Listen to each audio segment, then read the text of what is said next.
हरे कृष्णा, जय श्री कृष्णा। कथामृत के नए सत्र में आप सभी का स्वागत है।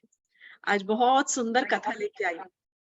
बहुत सुंदर कथा लेकर आई हूँ आज, जो मेरे मन को तो बहुत ही ज्यादा अच्छी लगी थी, इसीलिए मैं आप सबसे भी शेयर करना चाहती हूँ ये कहानी। अभी अभी कार्तिक मास समाप्त हुआ है और कार्तिक मास के जो पिछले जो लास्ट के जो 5 दिन होते हैं, वो 5 दिनों में भीष्म पंचक का व्रत कई लोग करते हैं। तो उसकी कथा से जुड़ी हुई भीष्म पितामह की एक कथा, उसके बारे में आज हम थोड़ा-सा चर्चा करेंगे। बहुत ही सुंदर कथा है। भीष्म पितामह 450 वर्ष के थे, जब तक वो जिए, ऑलमोस्ट 450 इयर्स ओल्ड। 12 महाजनों में से एक, गंगा के पुत्र भीष्म। और क्या कहा जाए उनके बारे में? भीष्म इसलिए क्योंकि उन्होंने भीषण प्रतिज्ञाएं की हैं। एक नहीं, कई बार उन्होंने प्रतिज्ञा की है। सबसे पहली प्रतिज्ञा जब उन्होंने की थी, जब उन्होंने अपने पिता का मन जीतने के लिए और अपने पिता की प्रसन्नता के लिए ऐसी प्रतिज्ञा ली, अखंड ब्रह्मचारी रहने की, आजीवन ब्रह्मचारी रहने की उन्होंने प्रतिज्ञा ली। इट्स वेरी यूनिक कि कोई छोटा सा बालक अपने पिता की खुशी के बारे में इतना सोचकर, और उन्होंने ये आजीवन ब्रह्मचारी रहने की जब प्रतिज्ञा ली, तब उनको देवताओं ने खुश होकर और उनको इच्छा मृत्यु का वरदान दिया था कि जब वे चाहें तब ही उनकी मृत्यु उनके निकट आए, नहीं तो वो अपने प्राण भी नहीं त्यागेंगे। इसीलिए उनकी आयु इतनी लंबी थी, वो तो जितना चाहते वो जीते। महाभारत का युद्ध हम सभी जानते हैं क्यों हुआ था। It happened between two brothers, Dhritarashtra और पांडु के पुत्रों के बीच में, मतलब कजन ब्रदर्स थे, और जमीन के टुकड़े के लिए, जमीन के लिए, राज्य के लिए युद्ध हुआ था ये। तो युद्ध राज्य के लिए एक्चुअली इतना नहीं था जितना कि धर्मनिष्ठ के लिए था। धर्म के लिए ये युद्ध हुआ था, धर्म की स्थापना के लिए ये युद्ध हुआ था। अब ऐसा है कि उस समय पर जब कुरुक्षेत्र का युद्ध शुरू हुआ, तब 10वें दिन जो भीष्म पितामह थे, वे धराशायी हुए थे। उससे 2 दिन पहले की कथा हम सुनेंगे। 8वें दिन की जो कथा है, बहुत बहुत सुंदर है। वो जो रात थी, जो 8वें दिन के युद्ध की जो रात थी, वो खास, इतनी स्पेशल कि आपका एकदम दिल ऐसे भर आएगा। और वो most special night, and then जो 9th डे था कुरुक्षेत्र का, जो वो एकदम अत्यंत, मतलब पूरे युद्ध में सबसे सुंदर जो कथा है, वो इन्हीं 2 दिनों की कथा है एक्चुअली में, अगर आप देखें तो let's start from the 8th day. 8वां दिन युद्ध का समाप्त हो चुका है, और उस दिन अर्जुन का जो एक पुत्र था, जिसका नाम था इरावान, उसकी मृत्यु हो गई थी। He was killed. अर्जुन का एक उलूपी के साथ में, नाग कन्या थी उलूपी, उसके साथ में उसका एक पुत्र था इरावान, उसका वध किया गया था, कौरवों ने वध किया था। और उससे पहले क्या हुआ, 8वें दिन, जब दिन समाप्त होने जा रहा था, सूर्यास्त से थोड़ी देर पहले एक बहुत भीषण युद्ध हुआ भीम और दुर्योधन के बीच में। इतना भीषण युद्ध था कि दुर्योधन ने आकर भीम को ललकारा था कि आज मैं तुम्हारा वध कर डालूंगा। इस प्रकार उसने जब युद्ध में भीम को ललकारा, तो भीम तो और क्या ही चाहता था। भीम हंसने लग गया और कहा कि मैं तो जिंदगी भर इसी राह की प्रतीक्षा कर रहा हूँ, इसी समय की, इसी क्षण की प्रतीक्षा कर रहा हूँ कि कब तुम मेरे सामने आओगे और मैं तुम्हारा वध करके और तुम्हारा खून पी जाऊंगा। ऐसे ही बात करता था भीम। और भीम ने कहा, यदि तुम यहाँ से डर के भागे नहीं, तो आज तुम्हारा यहीं पर वध हो जाएगा। और भीम ने तुरंत, बोलते के साथ ही, अपने तीर से, एक्चुअली भीम इज गदाधारी, लेकिन गदाधारी, उन्होंने गदा नहीं उठाई। इस समय भीम ने अपने तुणीर में से 36 बाण एक साथ निकाले, 36 एरोज, 36 बाण निकालकर सीधे एक साथ जो मारे, तो उन सारे के सारे 36 बाणों से सबसे पहले भीम, दुर्योधन के रथ के सारे घोड़ों को उसने मार डाला। घोड़ों को मार के और उसकी ध्वजा को ध्वज कर डाला। तो घोड़े मर गए, और उसकी जो रथ था, एक्चुअली रथ को तोड़ डाला। तो विद दोस 36 एरोज, सबसे पहले दुर्योधन के घोड़े मर गए और दुर्योधन का जो रथ था वो टूट गया। अब रथ के ऊपर बैठा हुआ दुर्योधन, जब रथ टूट जाएगा तो दुर्योधन का क्या होगा? वो भी डगमगा के और लुढ़क के गिर पड़ेगा अपने रथ के ऊपर, because there is no stability. उसके पहिए गिर गए, टूट गया, रथ गिर गया। तो दुर्योधन गिर पड़ा अपने रथ के ऊपर, अपने आप को संभाल ही नहीं पाया। जब तक वो अपने आप को संभाल कर उठ पाता, उतनी ही देर में भीम ने 2 बाण और मारकर उसकी जो ध्वजा थी, जिसके ऊपर गोल्डन कलर के सांप लहरा रहे थे, इमेजिन ऐसी ध्वजा थी, सुनहरे सांप बने हुए थे उसके ऊपर, ध्वजा को काट डाला और उसका जो छत्र बना हुआ था, व्हाइट कलर का अम्ब्रेला था उसके रथ के ऊपर, उस अम्ब्रेला जो छत्र था उसको भी काट के गिरा दिया। तो सब तरफ से एकदम थोड़ा सा शॉक्ड हो गया, उठने की कोशिश कर रहा है।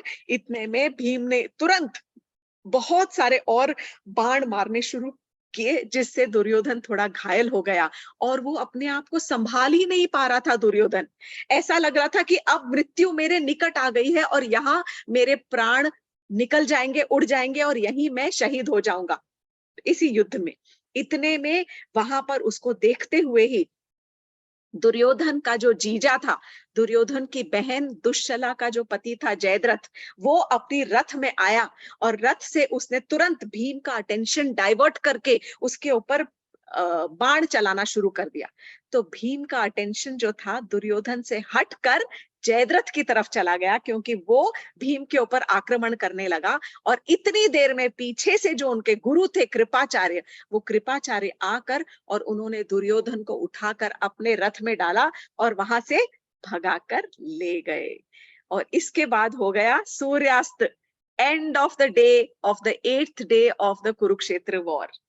दुर्योधन बहुत शर्मिंदा था, घायल था, बहुत उसको अपने ऊपर शर्म आ रही थी कि आज ये क्या हो गया। देखते ही देखते with in minutes something like that would happen. उसने कभी सोचा भी नहीं था कि इतना चुटकी भर के अंदर मेरा ऐसा इज्जत का फालूदा हो जाएगा। वह अपने रात को अपने शिविर में पहुंचा और बहुत सोच विचार करते करते तुरंत आवेश में आकर कहाँ गया?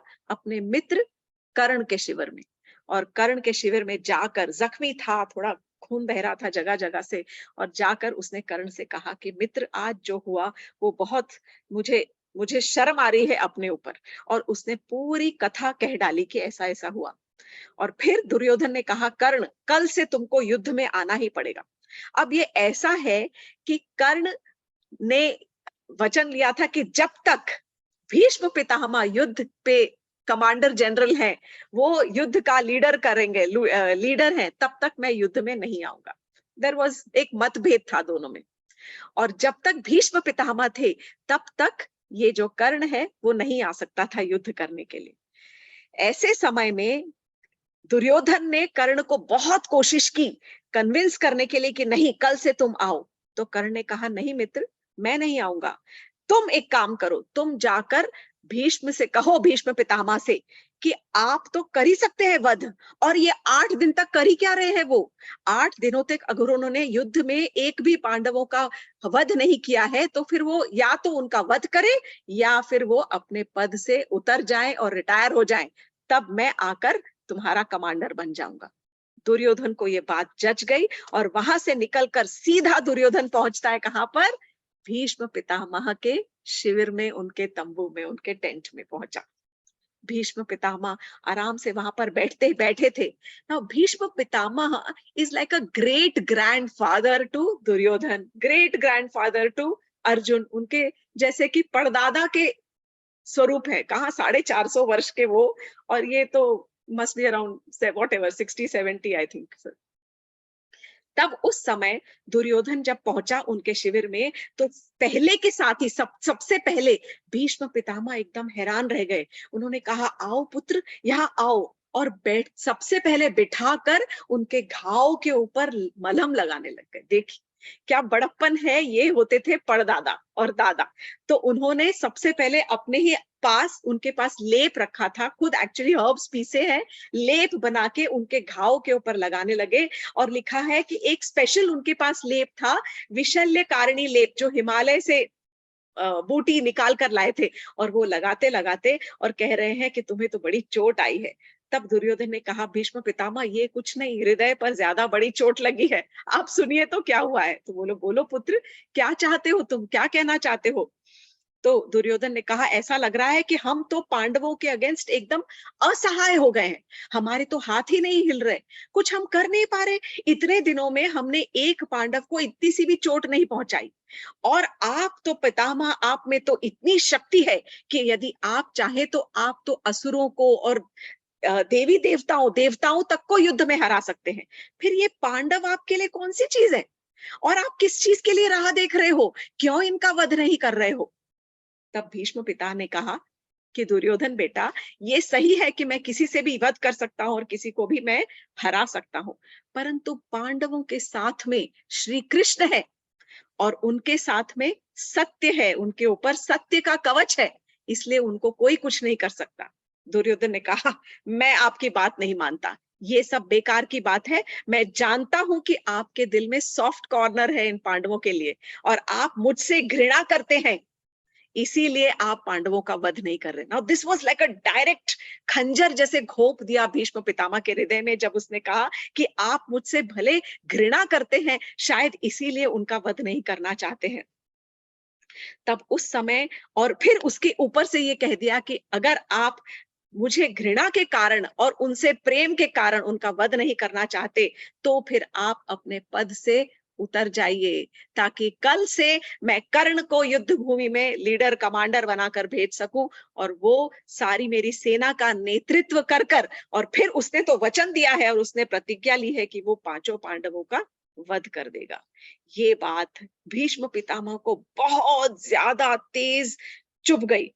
उन्होंने दुर्योधन को समझाने की बहुत कोशिश की कि मैं तो रोज नित्य प्रति अपनी पूरी शक्ति से मैं रोज युद्ध कर रहा हूं, और मैंने कितने ही हजारों और लाखों सैनिकों को और युद्ध भूमि में मैंने धराशायी कर दिया है। हाँ, पांडवों को नहीं अब तक मैं हाथ लगा पाया, क्योंकि एक्चुअली में सच में उनके ऊपर कृष्ण के नाम का कवच चढ़ा हुआ है। परंतु तब भीष्म पितामह को यह एहसास हो गया कि विनाश काले विपरीत बुद्धि, कुछ भी समझाने से इसके बुद्धि में कुछ भी समझ में आने वाली नहीं बात है। तब उस समय उन्होंने अपने चांदी के एक तुणीर में से 5 बाण निकाले। नीचे रखा हुआ था चांदी का उनका जो क्विवर था, तुणीर में से उन्होंने 5 बाण निकाले। उन 5 बाणों के ऊपर सोने की जिल्द चढ़ी हुई थी, और एक शनील के कपड़े के ऊपर सोने सुंदर से एक एक्चुअली सिल्क रेशमी कपड़े के ऊपर उन्होंने वो पांचों बाणों को ऐसे सजा कर रखा। फिर उन्होंने ध्यान में अपना ध्यान लगाया, और ध्यान लगाते हुए कुछ मंत्रों का आवाहन किया, और उन मंत्रों का आवाहन करके उन्होंने उस जो मंत्र की शक्ति थी उन बाणों के अंदर फूंक दी। और उसके बाद फिर उन्होंने दुर्योधन से कहा कि दुर्योधन, मैंने इन पांचों बाणों के ऊपर अपनी सारी जो यौगिक शक्ति है, वो मैंने सारी यौगिक शक्तियां इन बाणों के अंदर भर दी, और मैं वचन लेता हूं कि इन्हीं 5 बाणों से मैं कल पांचों पांडवों का वध कर दूंगा। तुम जाके आज शांति से अपनी नींद पूरी करो, जाके सो जाओ। कल एक भीषण दिन होगा, कल एक भीषण युद्ध होगा युद्ध भूमि में, और कल जैसा कल का युद्ध होगा वैसा युद्ध तुम कभी कहीं अपने जीवन में तुम्हें देखने को नहीं मिलेगा। कल कोई भी पांडवों को बचा नहीं सकेगा, केवल एक कृष्ण है तो वो बचा सकते हैं, लेकिन कृष्ण ने भी प्रतिज्ञा ले रखी है कि वे कोई भी अस्त्र शस्त्र नहीं उठाएंगे। और अगर कृष्ण ये प्रतिज्ञा ले रखी है, तो उनकी प्रतिज्ञा या तो टूटेगी, या तो पांचों के पांचों पांडवों की को मैं मृत्यु के घाट उतार दूंगा, उनको कोई नहीं बचा सकता। और उस वक्त भीष्म ने कहा कि मैं पांडवों के सामने कोई भी आएगा, मैं उसे छोड़ूंगा नहीं, केवल एक शिखंडी के ऊपर मैं हाथ नहीं चलाऊंगा। ये कहकर जब दुर्योधन ने सुना, तो उसकी एकदम छाती फूल के खुश हो गया वो, और उसे थोड़ा सा, जब मन में संकोच आता है ना, तब इंसान का जो मन ऐसा विकट हो जाता है कि उसकी सोच थोड़ी बिगड़ जाती। दुर्योधन को फिर भी थोड़ी आशंका थी, तो उसने कहा, लाइए भीष्म पितामह, ये जो आपके जो पांचों बाण हैं, ये मुझे दे दीजिए। उसको मन में लगा कि कहीं का रात भर में इनका पलट गया विचार तो क्या ही होगा, ये मुझे दे दीजिए, मैं इसे संभाल कर अपने पास रखूंगा और कल सुबह इन्हीं बाणों को आपको देकर और आपकी प्रतिज्ञा का आपको मैं याद दिलाऊंगा। ये कहकर जो दुर्योधन था वो पांचों के पांचों बाण लेकर अपने शिविर में चला गया और उसने वो सारे 5 बाण जो थे अपने शैया के पास में नेक्स्ट टू हिज बेड वहां पर उसने रख दिए। अब यहाँ पर पांडवों के शिविर में कृष्ण भगवान जी, एक्चुअली पांडवों के शिविर में बहुत शोक चल रहा था। क्यों? क्योंकि जैसा कि मैंने कहा, अर्जुन के पुत्र इरावान का वध हो चुका था, लेकिन उनके जो एक परम मित्र है कृष्ण, वो वहां पर मौजूद थे। तब कृष्ण ने आकर अर्जुन से कहा, अर्जुन तुम्हें याद है कि एक बार तुमने दुर्योधन की जान बचाई थी? तो ये एक्चुअली छोटी सी कथा है कुछ समय पहले, कि जब पूरे के पूरे सारे दुर्योधन और उसके कुछ भाइयों को गंधर्वों ने उनको कैद कर लिया था।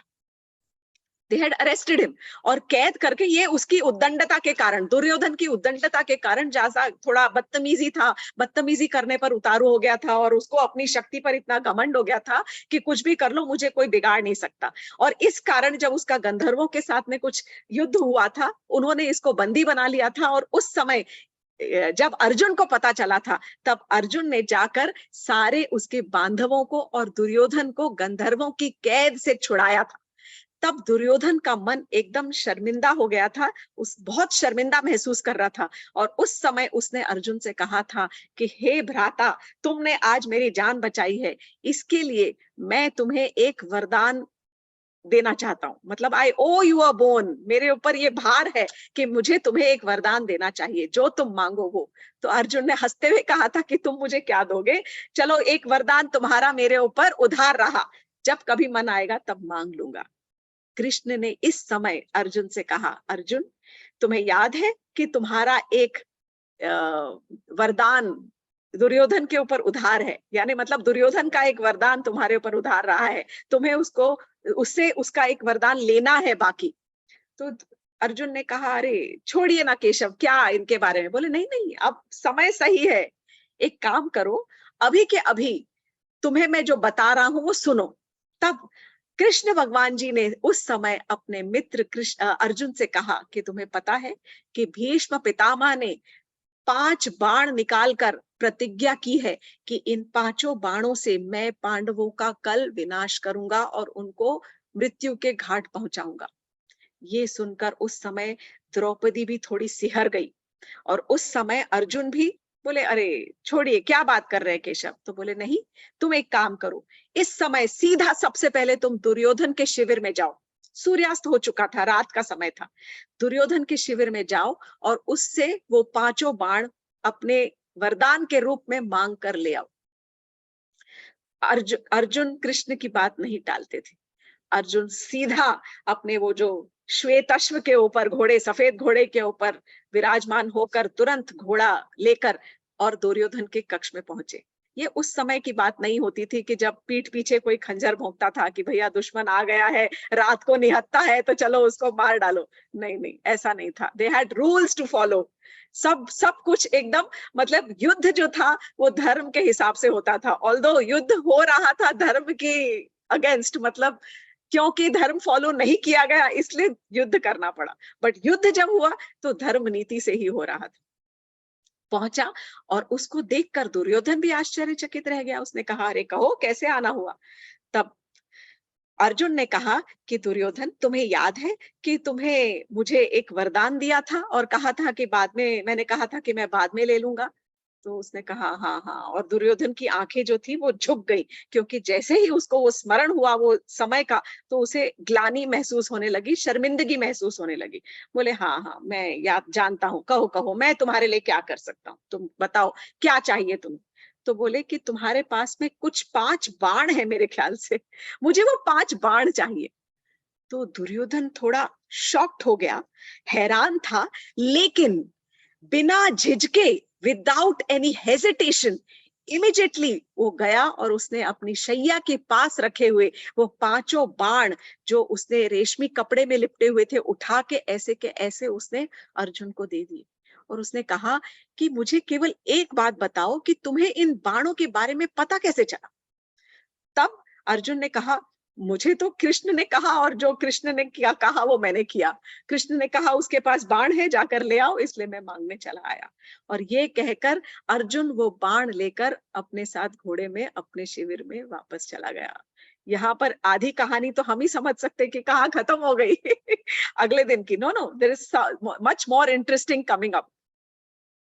अब जैसे अर्जुन गया वहां से दुर्योधन के शिविर में, दुर्योधन से बाण लेकर निकला, दुर्योधन अपना सर पकड़कर बैठ गया कि उसे भी थोड़ा एहसास होने लग गया कि ये कृष्ण है क्या, ये है क्या चीज। लेकिन जैसे कहते हैं ना, विनाश काले विपरीत बुद्धि, इतना बड़ा उसके जब महल में जब कृष्ण भगवान जी पहुंचे थे और उन्होंने अपना विश्व रूप दिखाया था, तब वो ही देखकर भी वो कृष्ण भगवान जी को पकड़ के जंजीरों में जकड़ना चाहता था और कैद करना चाहता था। मैसेंजर बन के गए थे, दूत बनकर गए थे कृष्ण, शांति दूत। तब क्या ही उसके दिमाग में ये उपज आती, कुछ नहीं समझ आता। इधर द्रौपदी एकदम सिहर गई थी सोचकर कि भीष्म पितामह जैसे बड़े व्यक्ति ने और महाधुरंधर शक्तिशाली योद्धा ने ये प्रतिज्ञा ले ली है कि वो पांडवों का वध कर देंगे। तो वो बहुत रुआसा होकर कृष्ण की तरफ देखने लग गई। और कृष्ण ने कहा, पांचाली, तुम इस प्रकार चिंता मत करो, तुम मेरे साथ चलो। और कृष्ण अपनी पांचाली को लेकर वहां से साथ में चलते हुए बोले, सिर्फ मेरे साथ साथ चलती रहो। चलते चलते पूरी रणभूमि में, मतलब जो युद्ध भूमि है, एक तरफ कौरवों का शिविर है, एक तरफ पांडवों का शिविर है। पूरी रणभूमि जो थी, पूरी कुरुक्षेत्र की युद्ध भूमि में से चलते चलते और चलते जा रहे हैं, जहां पर सारी शैया, कटे हुए शीश और लाशें बिछी पड़ी हैं सैनिकों की, योद्धाओं की। और देखकर जैसे किसी का मन ऐसे ऊपर तक आ जाए। और किस तरह से वो पांचाली और कृष्ण वो युद्ध भूमि में चलते चलते वो क्रॉस करके और पूरा दूसरी तरफ पहुंचते हैं कौरवों के शिविर में। वहां पर पहुंचते हैं भीष्म पितामह के शिविर के बाहर। तब कृष्ण कहते हैं, पांचाली, तुम्हारी ये जो पादुका है ना, ये कुछ ज्यादा आवाज कर रही है, तुम ये अपनी चप्पलों को उतार दो। तो द्रौपदी ने अपने चप्पल वहां पर उतार दी और फिर उसके बाद कहा कि अंदर जाओ, अपना थोड़ा सा सिर ढक के, मुंह झुका के, और जाते के साथ ही तुरंत ये जो अंदर जो बूढ़े पितामह है ना, उनके केवल चरण पकड़कर गिर पड़ो उनके और उनका आशीर्वाद लेकर ही आना। द्रौपदी उसी प्रकार उसने चप्पल उतारे और सीधा थोड़ा सा घूंघट करके अंदर सीधा गई। और जाते के साथ ही अंदर भीष्म पितामह चल रहे थे, टहल रहे थे, जैसे कि थोड़ा परेशान, क्योंकि वो तीर दे चुके थे, प्रतिज्ञा कर चुके थे। अगले दिन का उन्हें विचार परेशान कर रहा था कि किस प्रकार मैंने कल युद्ध करना है और मैंने कृष्ण की प्रतिज्ञा को भंग करना है या फिर पांडवों को मार डालना है। इस प्रकार वो ऊपर नीचे was pacing up and down the शिविर, टहल रहे थे। इतने में ये जो स्त्री है पांचाली, ये आती है और आते के साथ ही सीधा उनके चरणों में गिर जाती है। और उस समय थोड़े से सकपका जाते हैं भीष्म पितामह और तुरंत एक किसी स्त्री को देखने के साथ ही उनके मुख से निकल गया, अखंड सौभाग्यवती भव। और फिर बोले, देवी तुम हो कौन? तुम कौन हो जो इतनी रात्रि में तुम यहाँ पर मेरे शिविर में क्या करने आई हो? और उस समय द्रौपदी धीरे धीरे उठती है और फिर उसका चेहरा देखकर भीष्म पितामह एकदम अवाक रह जाते हैं कि अरे द्रौपदी, ये तुम क्या कर रही हो? तुम यहाँ पर क्या करने आई हो? बोले, पितामह, मैं आपका आशीर्वाद लेने आई हूँ। तो और तब इतने में उन्होंने, भीष्म पितामह ने अपने टेंट के शिविर के दरवाजे पे देखा, तो वहां पर कृष्ण भगवान जी खड़े हैं द्रौपदी के चप्पलों को अपने हाथ में लेकर। जब चप्पलों को देखा तो द्रौपदी भी एकदम हृदय से कांप उठी कि अरे केशव, कृष्ण ये क्या कर रहे हैं? मेरी तो दुर्गति होगी यदि आपने मेरी चप्पलों को हाथ उठाया। तब कृष्ण कहते, क्यों? कोई भाई अपनी बहन के क्या चप्पलों को उठाकर नहीं खड़ा हो सकता? ये बात गलत है ना, कोई भी खड़ा हो सकता है, उसमें कौन सी बड़ी बात है? बाकी तुम ये बताओ द्रौपदी, क्या तुमने पितामह का आशीर्वाद लिया? तो द्रौपदी कहती है, नहीं, भीष्म पितामह ने कहा, आशीर्वाद इसने मांगा नहीं, मैंने स्वयं ही दे दिया। पर ये बताओ कृष्ण, तुम्हारा यहाँ किस प्रकार आना हुआ? तुम ये क्या खेल खेल रहे हो? तुम यहाँ पर क्यों आए हो? और तुम तो जानते ही हो कि आशीर्वाद दिया है, तो तुम्हें किस बात का डर है? जब इनके साथ में तुम हो, पांडवों के साथ आप हैं, तो आपके बगैर आपके साथ जो है, फिर आपको इनका क्या डर है? तो कृष्ण कहने लगे, लेकिन पितामह, आपने तो प्रतिज्ञा की है ना इतनी बड़ी-बड़ी, तो उस प्रतिज्ञा का क्या करते? उस प्रतिज्ञा से तो सभी डर गए थे। तो बोले, लेकिन कृष्ण, प्रतिज्ञा मैंने तो बहुत सारी की, मेरी प्रतिज्ञाओं को तो छोड़ दीजिए, पर आप ये बताइए कि जो आपने जो प्रतिज्ञा की है वो तो आपको याद है ना? आपने प्रतिज्ञा की है कि आप युद्ध भूमि में कभी भी कोई अस्त्र शस्त्र नहीं उठाएंगे। आपने जो प्रतिज्ञा की है आप उसको याद रखिए, और कल का ये दिन है जो मेरी प्रतिज्ञा, या तो मेरी प्रतिज्ञा टूटेगी या आपकी प्रतिज्ञा टूटेगी। दोनों में से मैं देखता हूं कि कौन सी प्रतिज्ञा का मान रहता है। और ये कहकर जो भीष्म पितामह थे वो एकदम मंद मंद मुस्कुराने लगे, और कृष्ण भी मुस्कुराते हुए वहां से और चले गए, क्योंकि भीष्म पितामह को वो जानते थे कि वो अपनी प्रतिज्ञा रख कर ही रहेंगे। क्या प्रतिज्ञा ली थी? कि मैं पांडवों का वध कर दूंगा। या उनको कौन बचा सकता है? केवल कृष्ण बचा सकते हैं, और वो कृष्ण तब बचा सकते हैं जब वो अपनी प्रतिज्ञा तोड़ेंगे। तब कौन सी प्रतिज्ञा तोड़ेंगे? अस्त्र शस्त्र ना उठाने की प्रतिज्ञा। और ये भीष्म पितामह ने प्रतिज्ञा ली थी कि या तो मैं कृष्ण की प्रतिज्ञा तोड़वा के रहूंगा, या मैं पांडवों का वध करके रहूंगा। ये 8वें दिन की रात्रि की इतनी मैनिपुलेटिव कहानी, यहाँ से वहां, वहां से वहां, इतने एक एक शिविर में जा रहे हैं, और फिर सब अपने शिविर में आकर और रात को सो गए। अगले दिन सुबह फिर शंख बजा, और शंख बजते के साथ ही शंखनाद से 9th डे, 9वें दिन का युद्ध प्रारंभ हुआ। 9वें दिन के युद्ध में शुरू होने से पहले, सबसे पहले भीष्म पितामह को तो नहीं पता था ना कि उनके बाणों का क्या हुआ है। उन्हें तो केवल ये द्रौपदी की कथा पता थी। भीष्म पितामह सुबह उठते के साथ ही सबसे पहले अपना कवच धारण करके तैयार होके सीधा दुर्योधन के तंबू में पहुंचते हैं, और दुर्योधन के पास कहते हैं कि दुर्योधन, मेरे तीर दे दो मुझे, मेरे 5 तीर कहाँ हैं? तो दुर्योधन का जो शीश था वो लटक गया, और जैसे कि मुंह लटक गया और उसने पूरी रात की कहानी कह डाली। भीष्म पितामह को जरा भी हैरानी नहीं हुई। उनके चेहरे पर एक अजीब सी टेढ़ी सी मुस्कान थी, और फिर बोले, अरे ये तो सारे कृष्ण की करनी है। तुम्हें अब तक नहीं समझ आया दुर्योधन कि ये कृष्ण क्या है? ये कृष्ण कौन है? और अब भी तुम अपनी जिद पर अड़े हो। पर बाकी ये है कि मैं भी तुम्हें बता दूं कि जितनी शक्तियां मैंने उन 5 बाणों में डाली थी, अब उतनी ही सारी शक्तियां मैं दोबारा और 5 बाणों में नहीं डाल पाऊंगा। तो तुम अगर समझते हो कि मैं दोबारा से और 5 बाणों में डालकर और फिर से मैं उतनी ही शक्ति से मैं पांचों का वध करूं, तो वो तो मुश्किल है। तो ये तो आज छोड़ ही देना सोचना कि पांचों पांडवों का वध होगा। परंतु मैंने तुम्हें वचन दिया है, तो मैं वचन को पूरा करूंगा कि मैं आज अपनी पूर्ण शक्ति के साथ युद्ध करूंगा, और आज एक न एक पांडव को तो मृत्यु के घाट उतारूंगा ही। ये समझ लो कि यदि अर्जुन उनका नेतृत्व कर रहा है और अर्जुन सबसे ज्यादा शक्तिशाली है, तो मैं आज शायद, अगर मैंने अर्जुन को नहीं उतारा मृत्यु के घाट, तो तुम मेरा नाम बदल देना। आज मैं अर्जुन को जरूर मारूंगा, और अर्जुन अगर मर गया तो पूरे पांडव हैं, उनकी जो हौसला है वो टूट जाएगा। इस प्रकार कहते हुए और भीष्म पितामह वहां से चले गए अपने रथ पर, और 9वें दिन का युद्ध का, to face the battle of the 9th day of Kurukshetra war.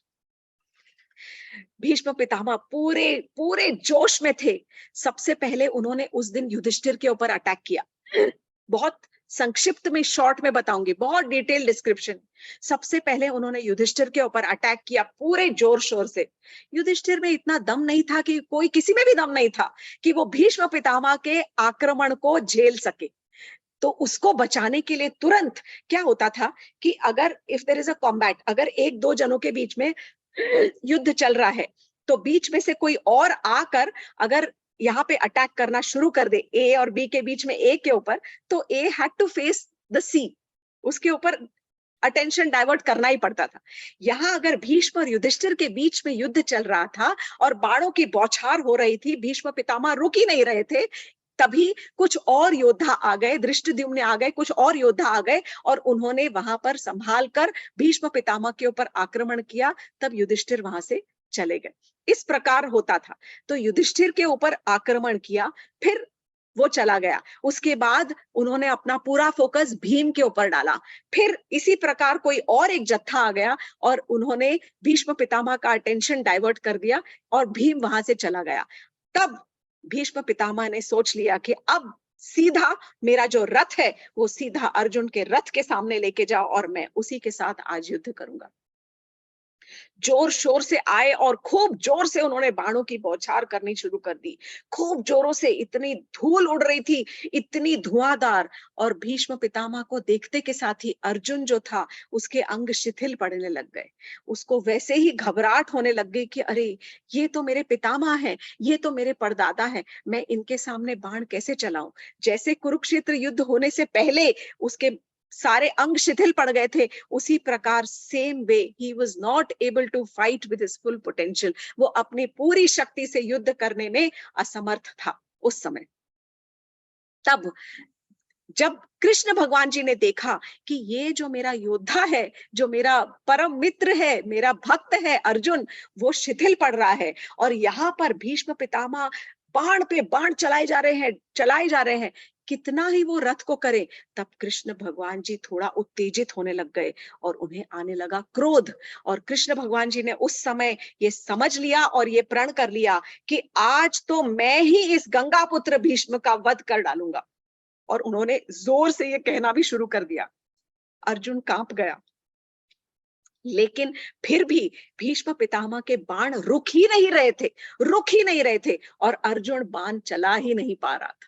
थोड़ा सा धीरे से कुछ चलाता था, ही वाज जस्ट ट्रेम्बलिंग, कांप रहा था वो वहां पर खड़ा हुआ, क्योंकि वो आउट ऑफ रिस्पेक्ट वो कुछ आगे कर ही नहीं पा रहा था कि ये मेरे पितामह हैं, मैं इन्हें कैसे मारूं, ये दिन देखना पड़ेगा, मैंने कभी सोचा भी नहीं था अपने जीवन में। लेकिन यहाँ पर तब उस समय ऐसा समय आया कि जब भीष्म पितामह ने युधिष्ठिर के सारे सैनिकों को खदेड़ दिया और उनके बहुत सारे सैनिकों को, पांडवों के बहुत सारे सैनिकों को आक्रमण करके उनको धराशायी कर दिया। तब कृष्ण भगवान जी ने तुरंत उनके हाथों में जो घोड़ों की रास थी, उन्होंने घोड़ों की रास छोड़ दी। वो सारथी थे, उनके हाथों में घोड़ों की रास पकड़ी हुई थी, the reins of the horse. उन्होंने घोड़ों की रास छोड़ के तुरंत वो कूद पड़े रथ से और कूदते के साथ ही नीचे वहां पर एक टूटे हुए रथ का पहिया पड़ा हुआ था। उन्होंने वो पहिया उठाया। इतना सुंदर विवरण है कि अगर आप पढ़ेंगे तो आपकी आंखों में अश्रु आ जाएंगे, ये पूरा विवरण पढ़ते हुए कि कृष्ण भगवान जी किस प्रकार वो रथ से कूदे और उन्होंने वो पड़े हुए पहिए को उठाया, अपने सर पर लेकर इस प्रकार उठा लिया कि जैसे वो अपने प्रिय सुदर्शन चक्र को उठाते हैं। इस प्रकार दोनों हाथों से उठाकर उनका जो पीतांबर उत्तरीय था, ऊपर का जो वस्त्र था, पीतांबर दुपट्टा जो पहन रहा था, वो हवा में उड़ रहा था, क्योंकि वो भागते हुए आ रहे थे आगे। और उड़ते उड़ते वो पूरा का पूरा जो वस्त्र है वो धरती के ऊपर गिर पड़ा, उड़कर धूल उड़ रही थी और कृष्ण भगवान जी भागते हुए जा रहे थे। ऐसा वर्णन है कि जैसे कोई शेर दहाड़ते हुए कोई हाथी के ऊपर आक्रमण करता है, इस प्रकार कृष्ण भगवान जी दौड़ रहे थे। उनके माथे के ऊपर श्रम बिंदु पसीने भर गए थे पूरा, और उनका चेहरा चमक रहा था जैसे कि कोई बादलों में जैसे बिजली चमकती है, इस प्रकार। अर्जुन ने जब ये देखा तो वो कांप गया और तुरंत उसने छलांग लगा दी और वो भागते हुए कृष्ण के पीछे भागा। अर्जुन, कृष्ण भाग रहे हैं और अर्जुन उनके पीछे पीछे भाग के और एक जोर से लंबी छलांग मार के उसने और उसने कृष्ण भगवान का एक पैर पकड़ लिए, दोनों टांग पकड़ ली, जैसे कि वो उनको अब आगे नहीं जाने देगा। और दोनों टांगों को पकड़ के और वो उनको विनती कर रहा है, केशव रुक जाओ, हे कृष्ण रुक जाओ। परंतु कृष्ण भागते ही जा रहे हैं और अर्जुन उनके साथ में पीछे घसीटता हुआ चला जा रहा है। इधर भीष्म पितामह ने जब देखा कि कृष्ण भगवान जी तो छलांग मारकर और एक पहिया उठाकर और मेरी तरफ दौड़ रहे हैं, तो भीष्म पितामह ने अपना जो धनुष बाण था उठाकर सीधा अपने रथ के ऊपर रख दिया और स्माइल करते हुए अपने हाथ यूं फैला दिए और कहा, आओ आओ केशव, आओ कृष्ण। मैं इसी मोमेंट, इसी पल की राह देख रहा था अपनी जिंदगी भर। मैं आपको प्रणाम करता हूं। आपने मेरी इच्छा पूरी कर दी। मैं आपको इसी रूप में देखना चाहता था कि कैसे आप अपने भक्त की रक्षा के लिए अपनी प्रतिज्ञा तोड़ सकते हैं। आप मुझे आकर, आप आइए, आप आकर आप मुझे मेरे रथ से गिरा दीजिए केशव। आपके हाथों से मुक्ति पाकर मैं धन्य हो जाऊंगा। So as if Bhishma Pitamah was waiting कि यदि मुझे मरना ही है तो मैं किसी और के हाथों क्यों मरूं, मेरे अपने कृष्ण हैं। और उनकी प्रतिज्ञा देखो मैंने तोड़वा दी। वो ही आएंगे और वही युद्ध भूमि में, अगर उन्होंने अस्त्र उठाया है, शस्त्र उठा के, और मेरी मेरी मुझे मारेंगे। और वो कह रहे हैं कि आप ही आइए और आपके हाथों मृत्यु पाकर मैं धन्य हो जाऊंगा। आपके हाथों से जो मेरी मृत्यु आएगी तो मेरा कीर्ति और मेरा यश जो है सदा सर्वदा सारे लोकों में सदा हमेशा के लिए गाया जाएगा। और इस प्रकार विद आर्म स्ट्रेच्ड, अपने हाथ फैलाकर वो कृष्ण को कह रहे हैं कि आइए केशव आओ, मैं इसी रूप को आपके इसी रूप को मैं देखना चाहता था। इधर अर्जुन ने उनके पैरों को पकड़ रखा था और कृष्ण भागते जा रहे हैं। कृष्ण बहुत टॉल थे, ही वाज वेरी टॉल। कृष्ण भगवान जी के लंबे लंबे जो स्ट्राइड्स है, बड़े बड़े कदमों से 10 कदम तक वो और भागते हुए आगे गए, तब जाकर वो रुक गए। और रुके तब अर्जुन उनसे प्रार्थना कर रहे हैं कि हे कृष्ण, हे पार्थ सारथी हो आप इतना क्रोध न करें, अपने क्रोध को लगाम दे। मैं जानता हूं कि आप मेरी रक्षा के लिए ये कर रहे हैं, पर मैं आपको वचन देता हूं। अर्जुन कह रहा है कि मैं अपने पूरे जी जान से अब युद्ध करूंगा, मैं पूरा दिल मन लगाकर मैं युद्ध करूंगा, मैं युद्ध में अब पीछे नहीं हटूंगा। अब भले कोई भी हो, भले वो भीष्म पितामह हो या कोई भी हो, मैं अपने बाणों को रोकूंगा नहीं। और मैं आपको ये वचन देता हूं, मेरी वजह से आज आपने अपनी प्रतिज्ञा भंग की है मेरी रक्षा करने के लिए, इसके लिए मैं आपसे क्षमा चाहता हूं, मुझे और शर्मिंदा ना करो। और कहकर वो पकड़ के, और उस समय तब कृष्ण रुक गए। और ये सुनकर आप कृष्ण भगवान जी ने वो जो पहिया था उन्होंने फिर से नीचे फेंक दिया। और उसके बाद तुरंत both of them made a U turn, Krishna और अर्जुन तुरंत मुड़े और सीधा अपने रथ की तरफ चले गए। रथ की तरफ जा रहे हैं वो, और यहाँ पर भीष्म पितामह कृष्ण को देख रहे हैं और हाथ जोड़ रहे हैं। और यहीं पर सूर्यास्त हो गया। और उस दिन, ये जो 9वां दिन था, 9th day of the Kurukshetra war ended. तो ना भीष्म पितामह की मृत्यु हुई, लेकिन भीष्म पितामह उनको देखते रहे और वो कह रहे थे कि ये जो आपकी छवि है ये हमेशा सदा सर्वदा मेरे हृदय में अंकित रहेगी। जब कृष्ण भगवान जी ने अपनी प्रतिज्ञा तोड़ी, कौन सी प्रतिज्ञा? उन्होंने अपनी प्रतिज्ञा, जो उन्होंने प्रतिज्ञा ली थी कृष्ण ने कि मैं युद्ध में अस्त्र शस्त्र नहीं उठाऊंगा, उन्होंने ये प्रतिज्ञा तोड़ी किस लिए? एक तो अपने भक्त की रक्षा करने के लिए, अर्जुन की रक्षा करने के लिए, और दूसरा अपने दूसरे एक भक्त की प्रतिज्ञा का मान करने के लिए। जो भीष्म पितामह ने प्रतिज्ञा की थी कि मैं कृष्ण को, या तो कृष्ण को अस्त्र उठाना पड़ेगा या पांडव अपने जान से हाथ धो बैठेंगे। तो अपने दूसरे भक्त की प्रतिज्ञा का मान रखने के लिए कृष्ण ने अपनी प्रतिज्ञा तोड़ डाली। ऐसे थे कृष्ण और ऐसे थे वो भीष्म पितामह। अब 10वें दिन, हम सभी जानते हैं कि 10वें दिन भीष्म पितामह जो थे वो शिखंडी के सामने आते के साथ ही अर्जुन के बाणों से धराशायी हुए। हजारों लाखों बाण उनके शरीर पर आए। उनका शरीर एकदम, एक सुई के नोक के बराबर भी जगह नहीं थी। ये कथा पूरी अलग है, पर उस दिन वो पूरे धराशायी हुए। और उसके बाद वो पूरे 18 दिन के जो युद्ध था, तब तक वो अपने बाणों की शैया पर लेटे रहे और वो युद्ध के समाप्त होने की राह देखते रहे। उसके बाद उन्होंने तब भी प्राण नहीं त्यागे, क्योंकि वो उत्तरायण की राह देख रहे थे। और उत्तरायण होने के बाद में जब उनका अंत समय आया, जब उन्होंने चूज किया कि अब मेरा समय आ गया है, तो उन्होंने अपने जीवन के जो लास्ट के 5 दिन थे, उन्होंने वो 5 दिन उन्होंने पूरा उपवास किया था। उससे पहले जब तक वो बाणों की शैया पर थे, शर शैया पर जब तक थे, तब उन्हें जब प्यास लगी थी, तब उन्होंने अर्जुन से कहा था कि अपनी धनुष मारकर और इसी भूमि से आप पानी प्रकट करो। तब वहां पर गंगा जी प्रकट हुई थी। गंगा जी तो उन्हीं की माता है, तो गंगा जी प्रकट हुई थी और गंगा के ही जल से उन्होंने बाकी के दिन निकाले थे। लास्ट के जो 5 दिन थे उनके जीवन के, उन्होंने पूर्ण उपवास किया था, फुल फास्टिंग किया था। वो भीष्म यानी भीषण, और वो भीषण उपवास था 5 दिनों का। उन्हीं 5 दिनों में कृष्ण सारे पांडवों को लेकर, विजयी थे वो पांडव, लेकर फिर से उनके पास गए थे, और तब भीष्म पितामह ने युधिष्ठिर को और 5 पांडवों को शिक्षा दी थी। किसकी शिक्षा दी थी? राज धर्म की, वर्ण धर्म की और मोक्ष के धर्म के बारे में उन्होंने बहुत सुंदर ज्ञान उनको दिया था। इसलिए कृष्ण भगवान बहुत बहुत उनसे बहुत प्रसन्न थे, और उस समय उन्होंने कहा था कि हे भीष्म, आपकी स्मृति में मैं ये ऐलान करता हूं, मैं ये पंचक व्रत की स्थापना करता हूं। तब उस समय कृष्ण ने भीष्म के नाम से ये जो पंचक व्रत है, इसकी स्थापना की थी। इसका वर्णन गरुड़ पुराण में विष्णु पंचक के नाम से आता है कि ये जो 5 दिन है वो उत्तरायण में नहीं किए जाते, क्योंकि कार्तिक मास कृष्ण का ही मास है। बहुत ही सुंदर महीना आता है, बहुत ही पवित्र महीना जो आता है कार्तिक का, उसके जो लास्ट के 5 दिन है वो भीष्म पितामह की स्मृति में अर्पित किए जाते हैं। तब कृष्ण भगवान जी ने ये स्थापित करके कहा था कि जो भी इन 5 दिनों का उपवास करेगा, उसे सारे चतुर्मास्य का फल मिलेगा। चतुर्मास में जो फल नहीं कर, जो व्रत नहीं रख सकते, वो केवल ये 5 दिन अगर उपवास रखते हैं तो उन्हें चतुर्मास के व्रत रखने का उनको फल मिलता है। और ये मोक्ष कारक उपवास होगा, कि ये आपको मोक्ष प्रदान करने वाला उपवास होगा। इस प्रकार से ये जो भीष्म पंचक है, 5 डेज, जो कार्तिक शुक्ल एकादशी से लेकर कार्तिक पूर्णिमा तक, जो कल पूर्णिमा खत्म हुई, ये जो लास्ट के 5 डेज है, ये भीष्म पंचक कहलाते हैं।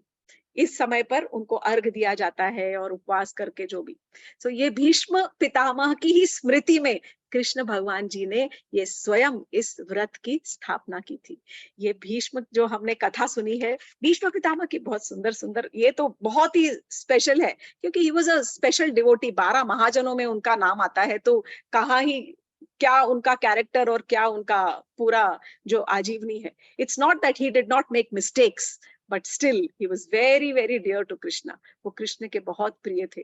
तभी तो ना, जो कृष्ण के प्रिय थे, तभी तो ना कृष्ण ने उनकी प्रतिज्ञा का मान रखने के लिए अपनी प्रतिज्ञा भंग की।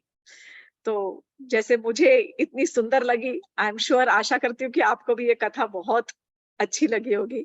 आज की कथा को यहीं विराम देंगे। Hare Krishna, thank you very much. जय श्री कृष्णा।